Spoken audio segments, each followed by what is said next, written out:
Welcome to Effective Communication in the Workplace. This module will explain basic tips and important concepts to acknowledge when communicating with others in a professional environment.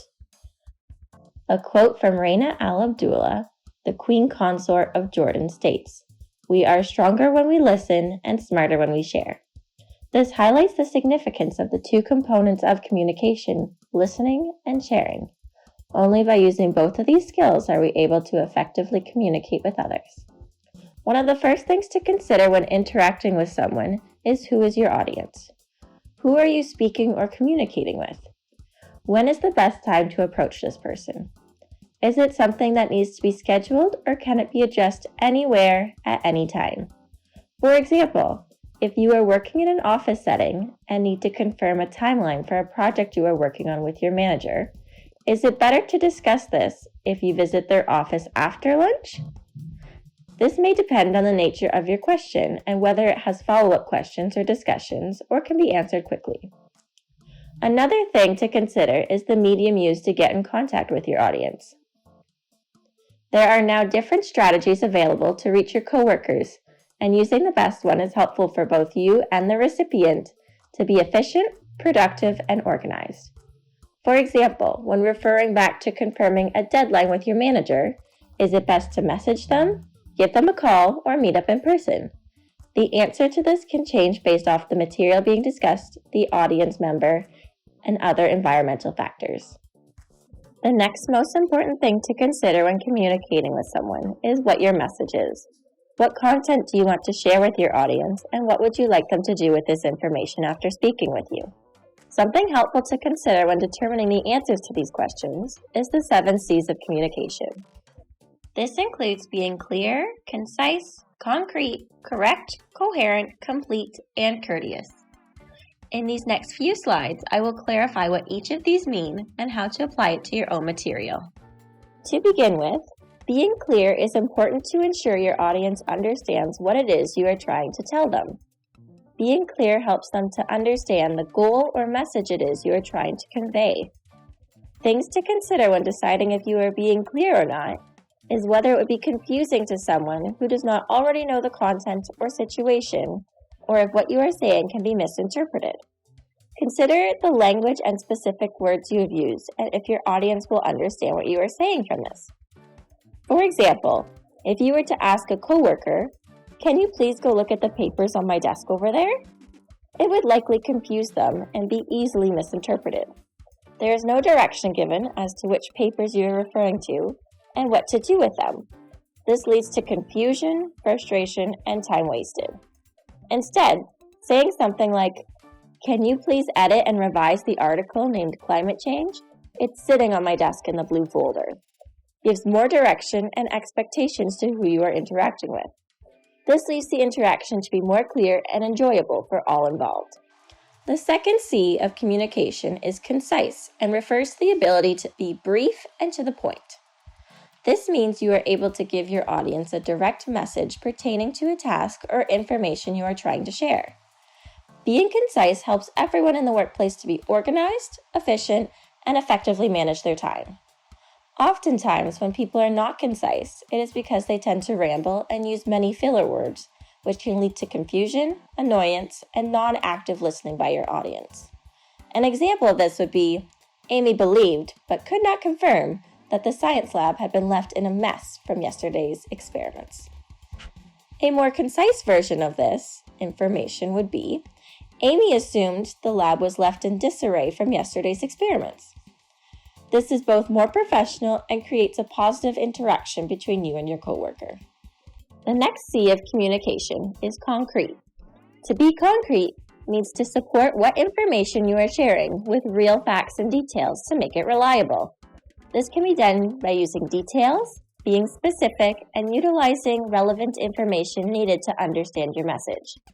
Sometimes this may mean including facts and figures to emphasize your point and give your information credibility. This can often be used in project proposals or when conducting research.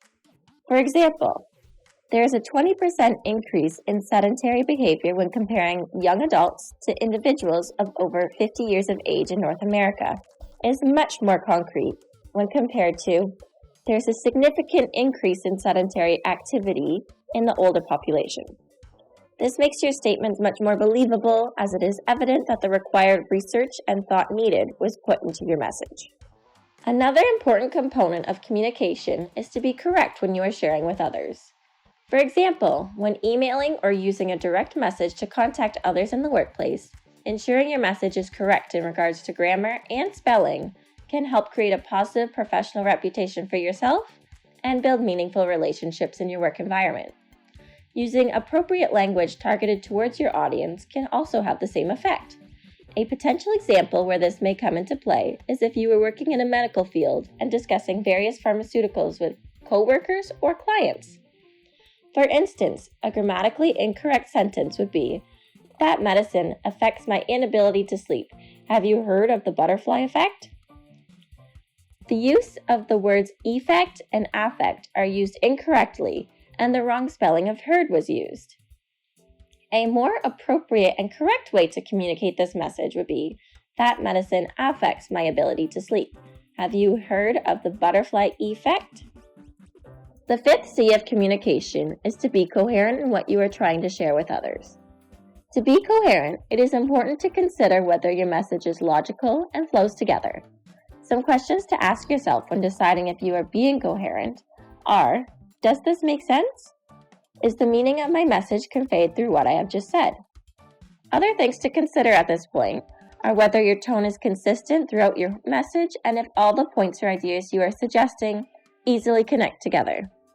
An example of an incoherent statement is gasoline is often pregnant. Instead, stating that gasoline added to a flame gives birth to a larger fire is more coherent and will allow the audience to better understand what the speaker is saying. Being able to connect information logically and effectively share it is an important skill when communicating with others in the workplace. The second last C of communication is complete. To be complete, your message must answer any questions that might have previously been raised, as well as include all required information to pursue an action if needed. An example of this might be needing to speak with a group of coworkers about an upcoming product launch. To say, "Let's meet tomorrow to discuss our new product launch," leaves many questions to the audience and does not ensure the meeting will occur in a timely, efficient manner. A better way to communicate this is to say, "Let's meet in conference room 2 at 3:30 tomorrow for an hour to discuss our new toaster launch." This statement provides your audience with all required details of the meeting you are attempting to have so they are in the right location at the right time and already have an idea of what the focus is on. A complete sentence or statement can call your audience to action or persuade your audience of something. This can include anything from going outside on a walk to finalizing a budget plan for the upcoming fiscal quarter. It may also be necessary to give extra information to ensure your audience understands what you are saying. While being concise is important, you may find it makes more sense to add more information to be complete when interacting with a coworker so there is less chance of misunderstandings or confusion. The final C of communication is courteous, which may seem like common sense to practice in the workplace, but can easily be overlooked. To be courteous refers to being friendly, open-minded, respectful, and non-judgmental to whoever you may be communicating with. This can include coworkers, supervisors, managers, or clients and customers. I would also like to note the importance of avoiding slang or offensive language, as this can damage relationships, look unprofessional, and create a bad reputation for yourself or the organization you may be working for. While there are many instances of non-courteous interaction that can happen within your work environment, one example may be if you were to say, "What did you just say? I can't hear you. Speak up." This can come across as aggressive and disrespectful. A more courteous way to say this may, "Could you repeat that, please?" This gives the same message in a non-judgmental manner and does not harm the relationship or hurt others' feelings. While this gives a brief overview of the 7 C's of communication, there is some overlap as well as give and take between each C. For example, as previously mentioned, you may have to be less concise in order to be complete. This also applies to all means of communication, including in-person, video calling, or direct messaging. With practice, you will learn the best balance between all aspects of communication and skillfully apply this in your professional environment. Considering that your message is one of the most significant parts of communicating with someone, it's important to consider what can affect this message and how it is presented. Depending on the type of communication, there are both verbal and nonverbal cues included in your interaction. For the purpose of understanding how these are applied to a real-life situation, let's focus on an in-person conversation or a video call discussion. Two verbal cues that can drastically affect what you are trying to share with someone is your tone of voice and language use. This can change based on the content you are attempting to discuss with someone. For instance, if you are discussing a conflict with another coworker in the workplace, keeping a professional and respectful tone will give your message a positive tone and more credibility towards yourself. However, if you find yourself emotional and have a loud, angry outburst at your coworker, your message may not be taken as seriously, and you may not receive a desirable outcome from the interaction. What you may find surprising is the amount of nonverbal cues that also impact the way your message is received. This includes facial expressions, eye contact, posture, hand gestures, head movements, and the attitude you portray to your audience. While these may not be considered significant, they have a large impact on how your audience perceives you. For example, if you are interviewing for a job over Skype and you tend to use large hand gestures or move your head around frequently, this can take away from what you are actually saying, as your interviewers may become distracted by your movements. Facial expressions and eye contact also carry a heavy impact when communicating with someone, as they show interest, respect, and appreciation for the other person. If in an interview you are asked how much you already know about the company, and you have a confused look and refuse to make eye contact with the interviewer, this may show that you do not care about the place you have applied for and that the position is not that important to you. Remember, it is not just what you are saying, but how you say it. A significant part of working is learning to address and accept feedback from others. This may include coworkers, managers, or customers. One quote that emphasizes the need for feedback by Anthony Robbins, a revered life coach, is, "To effectively communicate, we must realize that we are all different in the way we perceive the world, and use this understanding as a guide to our communication with others." Since we are all unique individuals, we all have a unique way of perceiving the world and environment we work in. This can lead to differences in opinion and disputes between people. Learning how to accept feedback in a positive manner and use the information to move forward is a key skill in the work field that employers admire and look for. Some steps to remember when in a position of accepting feedback are to be aware of your initial reaction, listen to understand, appreciate the feedback, and ask questions. Your initial reaction to the feedback will set the tone for the entire meeting and can be positive or negative. At this point, it is important to consider your nonverbal cues as you are listening to what someone is sharing with you, such as your facial expression and eye contact. Keeping a neutral facial expression and eye contact shows respect and your professional ability to discuss your own room for improvement in the workplace. Listening to understand refers to allowing the person to speak freely and thinking about what they have to say rather than reacting upon it. After the person is done speaking, it is mature and respectful to say thank you, showing your appreciation for the feedback, and ask any questions you may have. This may include what to do moving forward, how to change certain things, or if you can schedule a follow-up meeting to revisit this feedback. Being professional and respectful in this situation is key to maintaining positive relationships and improving in your work environment. I have also included a short section on working remotely, as many occupations have now adapted to this style of work due to the COVID-19 pandemic. With these measures in place, it is evident that there are both positives and negatives to working from home or remotely out of the office. If we compare working in person to at home in a general sense, there are key pros and cons to both atmospheres, as highlighted in the tables. Some key pros to working in person include easily interacting with other coworkers to create meaningful relationships in the workplace, having a larger sense of teamwork as frequently you're in close proximity working with one another, and the ability to leave work at the office.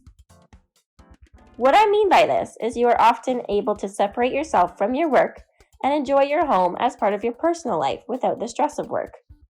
However, there are also cons to working in person, such as longer commute times depending on your location, and potentially an increase in distractions and noise levels with an increase in the number of people working in one place. To contrast this, some pros of working remotely are an increase in productivity, often due to less distractions, an increase in employee satisfaction and autonomy, as well as more flexibility in hours worked. However, a large con to working remotely is the time required to connect to others. For instance, in an office setting where you would previously be able to walk over to a coworker's desk and ask a quick question, you either have to call or directly message them and wait to receive an answer. This can become time-consuming, especially in the event that your coworker is busy and unable to respond immediately. While each style of working has pros and cons, the next few slides will focus on some of the common challenges of working remotely, including learning and utilizing online etiquette, digital miscommunications, social interactions, time management, and the reliance on technology. Online etiquette mimics in-person etiquette and is important for maintaining healthy relationships with coworkers or customers. While these strategies may apply to both in-person and the online environment, it becomes more prominent when online, as there are increased challenges in understanding verbal and nonverbal cues. Some key strategies to use to ensure professionalism and productivity are to stay work-focused and be on time in regards to both meetings and deadlines. Respect the other person's time by ensuring you are on task and be able to finish when they need, so each person is able to complete their required task. Since only one person can speak at a time online, try to ensure that others are done speaking before you begin. Sometimes indicating that you have an idea through a chat bar is helpful to ensure no one is cut off and everyone will be able to hear your thoughts. It may also be helpful to consider your environment. When in a meeting, is there excess noise or a busy background that will distract you or others from the meeting? When possible, it is helpful to control the noise level, such as turning off a radio and finding a simple background to sit against or use a digital background. Another challenge when working from home is connecting with others, as digital miscommunications can be common and have an impact on your relationships and overall work. Because of the nature of working remotely, there's often a lack of certain verbal cues, making it difficult to understand a person's stance or attitude towards what they are saying. It is also easy to confuse tone and difficult to ask questions as they are not as accessible as they potentially would be in person. For instance, if you are just beginning a job and receive a formal email from your manager, it may be challenging to distinguish the tone and their overall opinion on the content within the email. If you have any potential questions, you may have to schedule a conference or meeting to discuss the information, which can be time-consuming and less productive for both you and your manager. This is often most difficult when beginning a job or interacting with someone new you do not know very well. It may be challenging to understand their work ethic, overall thoughts and ideas, as well as their sense of humor. Although it may be difficult to ask questions, it is sometimes beneficial to do so to ensure everyone is on the same page. Digital miscommunications is closely related with the difficulty in interacting socially online. Working remotely can lead to increased feelings of loneliness, as people are physically isolated, making it more difficult to gather socially. In order to interact socially, often a video call is necessary, which may take longer to set up and be difficult to contribute to as only one person may speak at a time. Often employees find there is less time allocated throughout the workday for interaction with their peers, and breaks can feel lonely due to the physical isolation between you and them. It is important to participate in good self-care habits to combat these feelings and practice good mental health habits, such as going for a walk on breaks. If you have any concerns about your mental health, you should always reach out to someone who can help, such as a family doctor or health services at the university. Time management is a significant life skill that can help you achieve success in both the professional and personal aspects of your life. Although studies have shown a general increase in efficiency and productivity while working remotely, this relies on the employee's ability to control distractions and plan ahead of schedule. To be successful while working remotely, strong time management skills are needed, as planning ahead of time, staying focused, and concentrating on the tasks at hand are key to achieving success. For tips on how to develop strong time management skills, Please explore the Time Management Learning module on our Accessibility Learn page or consider attending a workshop available through Accessibility Services. The last major challenge to working remotely is the reliance on technology to complete your daily tasks. Oftentimes, for a wide range of occupations, working remotely requires the use of specific programs or software and strong internet. Work productivity is easily affected by slow processing and technological breakdown, preventing any work from being completed. Keeping up on maintenance and updating your technology when possible is helpful to avoid any technological problems. For more information on success in the workplace, please refer to the Accessibility Co-op Student Resource module on Learn.